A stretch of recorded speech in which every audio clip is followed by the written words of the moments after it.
Everything's going great, brother. How you doing? I'm doing pretty good. Is it Karon Joseph Riley or just Karon Riley? Ron Joseph Riley. Okay, Karon Joseph Riley. Okay, we got that right. When I was doing your research, it had both of them, so I didn't know which one you went by. I've lives now. The Karon Riley is the football player. Karon Joseph Riley is the actor, producer, director, and all the other great things that I got coming for you. Yeah, man, you doing it big, man. Man, we working hard at it. That's all I can tell you. Well, let me set you up for my listeners and my fans. You know, out of Detroit. Shout out to the D. What up, man? I spent a lot of time in the D. Matter of fact, I was just there last week. I done a movie premiere. Nice. Who was in that movie? Juju from Love and Hip Hop. Okay, yeah, I don't know any reality stuff, but yeah, I got it. Okay, so I done that movie premiere up in on 8 Mile. I was on 8 Mile. I don't know when the last time you've been there, but I was home right before the pandemic, man. My cousin got married, so I was up there, and so yeah, the pandemic kind of got everybody kind of still. But I been trying to get there at least once or twice a year. Now, hey, are you a Kwame Kilpatrick fan? He just got released, man. How you feel about that? Man, any black man getting released from prison, I'm a fan of, man. Period. Kwame, yeah, I'm glad he out. I mean, he got in there and made some bad mistakes as far as mayor and all those type of things. I think he paid his debt, and you know, thankful he back out and can do his thing. You know, I played basketball against his brother. He and I are the same year. And what's funny is my cousin had a baby with his brother, so we kind of closely related a little bit. Oh wow! So you got all the inside scoop. Yeah, man. You know, his family was big in politics the whole time in Detroit. So right. Family, his mom, and everybody, you know, did a lot of great things in the city. So you know, just I'm glad he can get a chance to get back to his life and make amends for some of the things that happened. I am too, man, because I was working up there when he was the mayor, and he's my age. And so I thought it was dope. I thought it was dope that somebody my age was the mayor. And then that was the problem.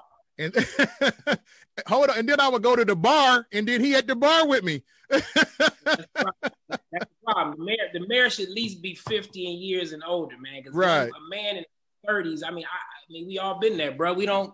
It ain't that we make bad decisions. We just don't make the best decisions. Right. I remember I was in the bar one night, and he was in there, man, and he said, everybody drinks on me. He bought everybody in the bar drinks, man. So you don't forget stuff like that. Right. And then invited everybody back to the mayor's mansion for a party. Yeah, probably. Okay, let me see here. Martin Luther King High School, Southern Methodist, Minnesota, 4th round draft pick, man. Tell me about football life for a minute. Best part-time job I ever had. Best part-time job you ever had? Yeah, I go deeper for the sake of the story, but no, it was a dream. It was a dream that I had as a kid, and worked really hard and had a couple good breaks with coaches and schools, and made some good decisions along the way to get me in position, and you know, got my career in the NFL, got my pension to show for it, and some arthritis and a few other things. But it was like I said, it was a good part-time job. It was a good first act for me, and set me up for the second half of my life, man. It taught me a lot of things as far as discipline and learning how to get knocked down and get back up and deal with rejection, and it just prepared me for what I'm doing now. Yeah, and that really is, man. I tell you what, it is a achievement. 4th round draft pick, man. That was good. You know, so if nothing else came after, first round draft pick. Huh? What's that? First round draft pick. Okay. Well, first round draft pick. Well, you know what? I see. No. I see your Big Ten Defensive Lineman of the Year. Damn. So that's impressive. All-time sack leader. You know, University of Minnesota history. I mean, if you look at any number top 10 draft pick defensive ends the last 20 years coming out, their stats don't even compare to mine. I used to do it every year just to see how crazy it was. But I've always been a kind of a guy who spoke my mind and didn't really, shield or change who I was. So I think that was a detriment for me going into the NFL. The NFL doesn't want individuals. They want people that go in and go with the status quo. And I was very much an individual doing a team sport, but I was not afraid to speak my mind. And I think that was part of it, you know. So, you know what? I feel that on you, man. You seem like you from a good home and you was raised right, man. I got that feeling from you. That's what I feel coming off of you, man. Yeah, my mother instilled in us early on, man. Be who you are. That's the gift, and ain't nothing else better than that. That's probably why they book you for them 100 Christmas movies, huh? Them 100 Christmas movies, yeah, man. I think that might have been part of it. This is Blair. Blair. Is people still calling you Blair? Do they got the Blair jokes, man? No, not really, man. They don't have the Blair jokes. I'm actually fortunate that I don't have to deal with the Blair jokes. Although I wouldn't even mind them at the end of the day. I mean, if you can play some characters in your career that people remember and they love, I think it's a accomplishment and a blessing, man. Like I said, when people can remember the characters you played, that's a big compliment to the actor. I actually caught all the Christmas movies because I just got my man cave together. And I got my little 65, and so my wife was coming down, and she in the Christmas movies, and so we loaded them up in the DVD, and we just started watching them, and you just kept popping up in them. We was like, damn, this dude playing all these movies. We was like, what? He got a contract? He got a contract with him? But you know what? You were awesome. You were awesome in all of them, man. You done a great job in all of them, man. We big Christmas people around here, man, and we love seeing your face in the Christmas movie. Man, I appreciate that, man. I appreciate y'all love and support for sure. Trust me. No doubt. Now let's talk about when I was going through your research, the movie The Bottom. What's going on with The Bottom? The movie The Bottom. The Bottom is actually releasing right now on YouTube today. Yeah, I seen that today. Yeah. My partners and I, Lem Collins and Marcus Monroe and Mike Allen. We've all were producers in our own little worlds, and I was doing my thing. I met Lem on the set. He and I linked up, had a really good brotherhood, a bond, and we're both super creative. Then Marcus came in, and that was Lem's boy, and we were like, man, we too talented. Let's go ahead and start building these pyramids together, So we just started doing shit, man. We was like, yo, we can't sit around and wait for somebody to call us to give us a job. And when we got everything we have here, we have writers, we have actors, we have cameras. Let's just shoot, man. And and we started developing these projects. The latest one that's coming on our YouTube channel called Script Work. If you're watching, go to Script Work. We have a couple projects on there now. And the vision for that was, man, you look at TV One, you look at BET, you look at all those channels of the world. They all started with one follower at one point. So the thing is, you got to start somewhere. And I was like, look, guys, we're going to be here, God willing, and we keep putting these blocks on top of each other. And then you look up in 10 years, and we'll have us a pyramid, which would be 3 or 4, 5 million followers on this YouTube or whatever station we have, and we'll have something that we can drop content on and monetize immediately for ourselves, and we don't have to worry about the middleman. And it gives us an outlet to create. It gives us an outlet to do our thing and sharpen our skills at the same time. So for me, it was a no-brainer. When you get a great team of people looking in the same direction, man, amazing things can happen. So that's exactly what we're doing. So The Bottom is out today. It's basically a homage to Eminem, Detroit Connect. Right. Shout out to the D again. And we are definitely going to build a series around it, basically off of Eminem's that one song, man. And that's just how it goes, That's it, man. The Bottom, baby. Okay, yeah, that's what's up, man. I'm gonna be matter of fact, we actually, our normal show is at 6, so I got the you remember the group Sons of Funk? Master P group, Sons of Funk. Yeah, back in the day, yeah. I know, man. They got some new projects coming out, so I'm interviewing them at 6, man, and see what they've been up to. But I got questions with him about the Master P movie, that documentary that just popped off a few months ago. I got questions about, but anyway.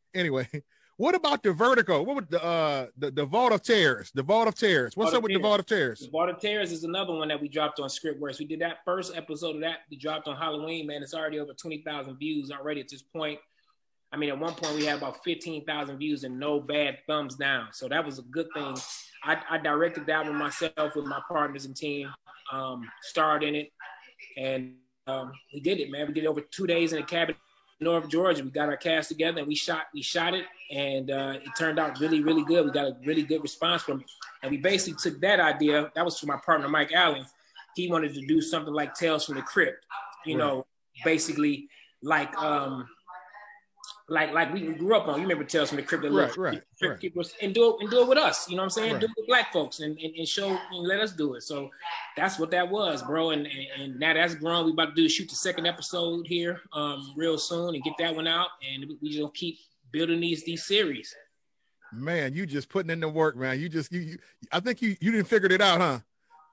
Well, I think so. I think part of it is you have a vision, you believe in that vision, and then you work your butt off to make it come alive. And I think that's really what it is for everybody. I tell people all the time, man, your life is what you decide to. Ain't nobody outside of that can fix that but you. So I think I just got to be one of those people that lead by example. When I say it, and I got to be who I say I am. So for me to do that, I got to work my butt off. I got to just keep moving forward. I can't go doing anything looking for, like I tell my team, we don't chase people. We chase purpose. We don't chase money. We chase greatness. And you get those two things going, and you ain't got to worry about no money and no people because they all going to chase you. That's what's up, man. That's what's up. Let's go back a little bit. What I wondered about is how did you get into acting? You wrapped up your football career. How did you find acting? Man, I wanted to act before I wanted to play sports. I wanted to be an actor. Wow. Yeah, first grade, man. I played Puss in Boots in a play, and I was in the first grade, man. And I remember I had one line, and my mother and my grandma, everybody was in like the front row, and I remember I don't even know if I was nervous, man. It was just really exciting. I remember everything so vividly. And when I said my one line, which was "Not I," said the cat, my mom and grandma and them, they just howled so hard that I was like, "Yo, that is what I am going to do forever." You know what I'm saying? So after that, shortly after that, everybody discovered that I had a gift physically. You know what I mean? I could run faster and jump higher than pretty much everybody in my classes, and then it just kept going. And I turned athletics into performance for me, man. Like I created a whole nother character. I was K Boogie. I had a show when I played football. Like I was big on looking good, feeling good, playing good. So it was always a show for me, which is the reason why the NFL didn't last long for me, because I felt like they were hampering my ability to really be me. Right. You can't take your helmet off. You can't show your personality. You gotta, right. It ain't like the NBA, man. You get in the NBA, you can build your brand, you can build yourself, you can be something other than just a basketball player, unlike the NFL. So I tell people all the time, man, act playing. And when I finished football, I went and jumped right back to it. And actually, when I was playing, I was flying to LA in the off seasons and taking classes. So it was something I never let go of, and it was something I always had in the back of my mind and on the side in my pocket, just waiting for the next step. So you're 42. Tom Brady is 43. Did you ever play in the game with him? Yeah, I played against Tom when he was in New England, and he's good. No, I was talking about the Big Ten. When you was at Minnesota. Well, what's funny is when I went to Minnesota, they had just, at the time, I think the Big Ten had 12 schools or something where it was the numbers was off, so you wouldn't play the same. Like in Minnesota, we would switch off playing the Michigan teams every 2 years. Right. So when I got to Minnesota after transferring from SMU, they had just finished playing Michigan for their second time for 2 more years. So when I got there, we played them once, but I had to sit out. You transfer, you got to rest. So I sat out the year. We played Michigan and Michigan State, and Tom was playing in. He was good. You know what I'm saying? He was a good player. But at the time, I want to say that Tom wasn't even playing when we played him at that time. It was what's my boy name? He played baseball. Brady. What's his name? Drew. Was it Drew? Drew. Yeah, Drew Henson. Drew Henson was the quarterback. Yeah. Tom was on the bench. Yeah. A lot of people don't know. I'm a Michigan fan. So Tom Brady, he wasn't the man in Michigan. No, he wasn't the man nowhere. He wasn't. Yeah. But that's a testament to being a late bloomer versus somebody who started, being an All-American and everything in high school and freshman. I tell parents now that have kids that really are really good in sports early. I'm like, man, be careful, because if you peak too early, then you peaked. It usually goes down, and you want to be continually going up at least a couple years into your pro career if you do it right. It doesn't always work out that way, but Tom, it appeared to be working out just fine for Tom. Now you gonna let your boy play football? No, absolutely not. Nobody plays. Really? Football. Wow. I already got on that cross for everybody. My son's playing basketball, man. My first love. Basketball was my first love. I would play basketball for free. Well, I would never play football for free. I share this with you. I didn't love football, bro. I was good. you know, and I enjoy being good at stuff. You know what I'm saying? Like I hope anybody is, but I had a gift to do it. I stopped growing vertically in senior year in high school. I didn't get over 6'3", so I was like, you know what? The NBA is looking real different than it was in ninth grade when I thought I was going to be 6'5" or 6'6". So now I had to make a decision, and I made a business decision in 12th grade to go play football and focus on that because I knew in high school I can go to the NFL. That's how easy football was for me to play, just because of my athleticism. It just wasn't a hard, complicated sport for me to play. Basketball is where I put a lot of work in. I spent a lot of time honing my skill as a basketball player, and I was really good. Like a lot of colleges didn't even think I was going to come play football. They thought I was going to choose basketball. And funny story, Antonio Gates is a younger guy that came up in Detroit up under me.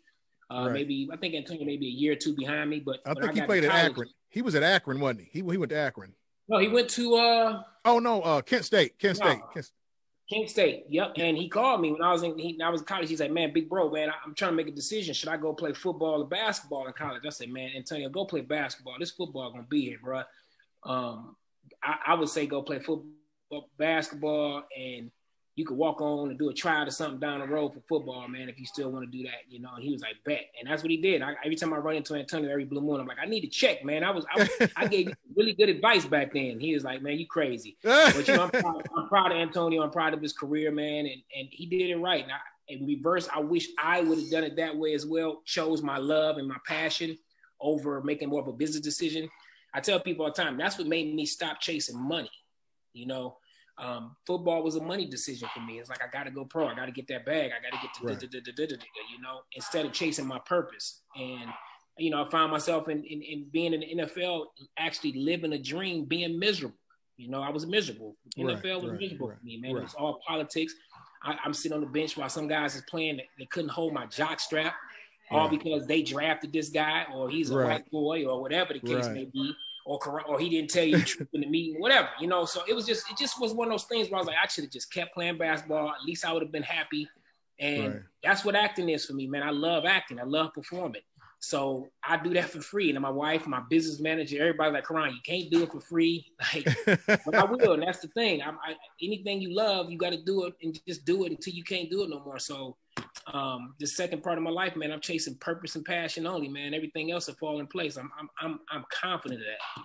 Yeah, you are, man. You to me, you up and coming, man. You next, man. And I'm a comic book head. I want to see you in the Marvel. I want to see you in the MCU. No. I'm writing my own, dog. Tell me about it. Can you? I could drop a little bit of it. It's called House of Ra. Black Superman. Okay. It's coming. It's going to be called the House of Ra. House of Ra. Okay. Ra. You remember, you know, I'm going back to our African deities back in our days before. R-A-H, Ra. Yeah, R-A. Just Ra. Okay. So is it Black Panther inspired or what? I mean, what's going on? No, it's the motivation to do it myself is kind of Black Panther inspired, just because I saw what that did for people, our Black people in our community. It made us really galvanize, get excited about being Black again, and being excited about just being as special as we are as people. And for me, I was like, well, good news is everybody's hyped up, but the bad news is a bunch of white folks got super rich off of that, not a bunch of Black folks. You know, a lot of white folks was building to their legacy, and a lot of Black folks didn't get to build on their legacy, which should not be the case in a movie of that kind of magnitude. I'm going to create a Black Superman movie that every actor that plays will be able to go off and create a legacy. You know what I'm saying? I'm trying to have 10, 15 millionaires in the circle instead of just one or two, you know? Now, let me tell you, man, I'm deep in the comic book world, and you know, and if you know, taking on this project, a superhero project, that's gonna take a big budget, because I mean, are you planning on doing special effects and graphics and all that? Yeah, I already got a comic book designer to design my suit and everything. Oh, that's dope. Yeah, the suit is designed. The concept is already designed. I've already started writing the script. I'm about 35 pages into the script right now. So it's coming, man. It's just a matter of time. It's gonna take some money, absolutely, but I'm confident if you build it, they will come. You know what I'm saying? Like, trust your vision, right? And everything will come to serve that. So I know when I finish the script and it's on point, anybody with any half a vision can get that tons of money. Like I posted up a screenshot of the Black Superman on my Instagram page a couple weeks ago, and people was hitting me like, "Yo, that needs to happen. That needs to happen." So no doubt. It's just a matter of time, bro. Do you know Darren Henson? Do you know Darren? I do know Darren. I know Darren well. He's a good friend of ours. My wife and I know Darren very well. Yeah, I interviewed him about 3 months ago, and he's interested too, man. I told him that I thought he could, Chadwick had passed, and we were talking about who was going to replace him, and I threw him in there. But after that conversation, I said, wait a minute. I said he might be too old to play. They probably looking for a younger guy because I didn't know Darren. I didn't know Darren was 50. Huh? Yeah, Chadwick. Yeah, I didn't. Yeah, I didn't know Darren was 50 years old. I was like, I don't know if they want a guy playing Black Panther that old. So. Well, black don't crack, man. You know us, man. We gonna better do it for a longer time than most. And no doubt. The thing about Black Panther, you said you're into the comics. The next Black Panther was actually his sister in the comics. Right. So and, if they just stick to the game plan, then they would make Homegirl the Black Panther. I'm Marvel, as you can see in my background. I'm a big I just not DC. I'm just strictly Marvel for right DC, now. I like both of them. I like when I was in the league, man. I used to have a pull service at the comic book store near my house. So I would come in every Tuesday or every Wednesday, and they would have $150 worth of comics because I would just go pick all the ones I want. They would just pull them for me. I didn't have to even go get them off the shelf. That's what's I just up. had all my series, and they would come in and they pull out my box, and I pay for my comics, and I would leave the second comic big every Wednesday. That's my dude. That's my dude. And I got married, and then I started pursuing acting, so I didn't have the auxiliary side income to just go buy $150 worth of comics every week. So my comic book game got switched. I would go and splurge on my graphic novels. And then I got my sons. They read comics too because they would read all the ones I had. So now they're into it as well. But I'm still a comic book head, man. I got the bug when I was a little boy reading comics. That's what's up. That's what's up, man. I appreciate that. Yeah. Now, I want to. Oh, yeah. That's what I'm talking about, man. What a good dude. Terry got her a winner. Now I wanted to ask you about something, and me and my wife, we just watched it last night. We just watched 35 and Ticking last night, and I didn't hold 35 and Ticking, and I didn't pay attention to the scene where you was like, "Hey, baby, give me a size 15." You remember the line? Yeah, I know because you know what that was. That was an ad lib. Was it really? It was an ad lib, and I'll tell you the story real quick. That was my first kind of feature film that I did at that time. It was like my first. I flew out to LA. I had a trailer. I was feeling really good about my life at that time. You know what I'm saying? And I booked the role off on audition. I was like, you right? So I get there, and the time just came off. She had her thing with Angela Bass on him. So we knew who Megan Good was, of course. Right. And Kevin Hart was on the precipice or the cusp of blowing up, Right. Nicole Ari Parker. I mean, the cast was stellar, bro. Like the fact that I was even on set. Clifton Powell, Tamala Jones. Yeah, I was ball. I was in my mind. I'm like, oh my god, I'm not kicking my coverage right now. Mike Epps. So the first, Mike Epps, everybody in that movie. It's a cult classic now. Everybody loves 35 and Ticking. Love it. But that day, Russ Parr was the director. We did rehearsal, right? Right. Kevin comes out. We do the rehearsal. All right, action. Kevin rolls a whole nother scene out in the middle of the first take. I'm like, wait a minute. That was not what we just rehearsed. What do you? And I'm like, oh, okay, you comedians, y'all throw shit into the game on purpose and shit. Right. Okay. So Russ was like, all right, take it again. We're gonna do it again. So I was like, okay, I got you. So that's when I put the bowling ball right in his face, and I told him, hey baby, can you go get me a size 15? And I put the bowling ball in his face. Russ was behind the camera, hilarious. Like, oh my god, that was good. And it was just a fun time. And I learned something right there in that moment, man. As an actor from Kevin Hart, it's like, yo, if you the guy, if you're number one, take liberties and have fun with this joint. It's your movie. Have fun. So it was fun, and it was a great experience, man. And I was really proud and happy to see Kevin, ascend and take off after that, because literally after that movie came, and that was the last small independent movie he did. He did. Yep, he did. So and then let's go to Ambitions, because I'm mad. What happened to season 2? I loved Ambitions, man. Man, you and everybody else. What happened to why no season 2? I don't know. I didn't get the memo on that one. I wasn't a producer or anything in that, so I was a hired gun to come in and do my job, and I was just happy enough to not get fired every day I came to set. So I came in, did my job. Will Packard was the producer with I think Oprah and them over at OWN, and they put it together. I don't know what could have transpired in that mix. I know it was a really stellar cast again. I found myself amongst people that I admired in the business, and was really fortunate to meet them and work with them, and to build my career. So it's at Stars now. Stars. So it's the first season on Stars. So I guess if enough people chime in on Stars, they might be like, man, this thing might have some legs. We might throw some money at it and get a second season. But, hopefully we do, because I was the only character who killed off. So hopefully we come with a season 2. I love that episode where you and Brian White squared up. And when y'all squared up in his office that day, you was like, you told him, I got the video. You said, I got the video, and ain't nothing happening until I get the dough, brother. And then man, I love that scene. That was a funny day. And the funny thing, Will Packard was there that day, and he was watching that video. That was a boss scene. And I was really happy with that scene. It turned out well. It's actually, I think I put it on my reel, so it's a good scene, man. It is. And when you stood up over him, I told my wife, I said both of them some big boys. I said you think Brian will get him? And my wife was like, nah, he ex-football player. Yeah, Brian don't want that smoking red. But what's funny is Brian was actually an ex-athlete himself. You know what I'm saying? Yeah. I know. Yeah. Ex-NBA player. So Brian come from good stock. He's a good dude, and he and I made a good, had a good time shooting Ambitions. We spent a lot of time while he was here, and good get to know that brother. Good guy. Hopefully I get to work with him again.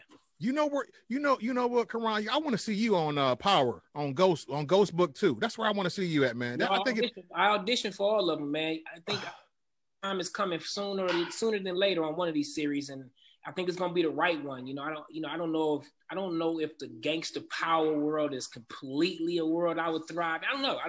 You would. Yeah, you would. We'll see.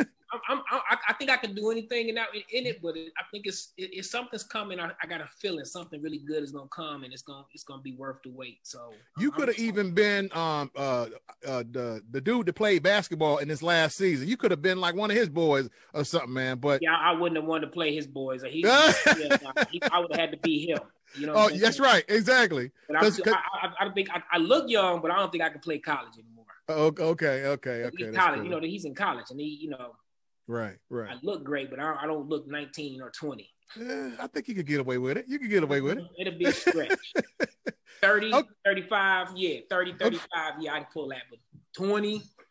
Okay. I got one line right here that says I'm not 20. Well, I tell you what, man. I'm glad you joined us, man. What do you got anything coming up you need to let everybody know about? Shoot, man, the bottom that's released on Scriptworks today at 1. I'm working on a Christmas movie right now called Merry Switchmas that we about to shoot in a couple weeks with my partner, my producer in that one. Man, just stay tuned, man. Just stay tuned and keep your eye out. And I'm working my butt off so you don't have to look so hard to find me, and that's the plan. And I tell everybody else before you go, search Facebook or Instagram, especially if you're Black, look up a couple books to go read first, and then you can come follow me. I always tell people about Dr. John Henry Clark on iTunes. Okay. He's one of our best read historians of our culture. He passed away, but his lectures still live, and it's full of information for us as a people. So I always encourage us to learn more about our history and ourselves so we can get empowered by that history and by knowing ourselves. So I always tell people, before you follow me, go follow yourself. And right. And get there, and then you can come follow me, and then if you want to laugh and have some fun. Exactly. You know what I forgot too? What about that quarantine life? I seen you was doing something with quarantine life. Man, I get so many projects going that we can't figure out, get all of them done. Quarantine life is another one I do with my partner, Mike Allen, man. Like I told you, the team I mentioned earlier, all that stuff you see me doing is like, we just keep shooting, keep doing it to hone our craft and be prepared for when something big really does come. We're able to exercise it without thinking about it. I believe in 10,000 hours the mastery principle, you know. So every rep to me counts. Every hour that you put into your craft counts. I tell my son all the time doing basketball, I said, I'm looking at you. I'm looking at my watch. You ain't putting enough hours in. You talking about getting to the NBA. Right. 3 hours a day minimum. So no doubt. You can't get around the hours, man. You can't escape the time that you got to put in for greatness. There is no shortcut to that. No doubt. Okay. Hey, ladies and gentlemen, Karon Joseph Riley, superstar actor. I received it. Be on the lookout for him, and he's doing major things, man. Hey, Karon, man, thanks for joining the Big Trav and Q show, man. We continued success, man, and many blessings. Man, I received that, King, and right back to you, Trav. Keep pedaling, brother.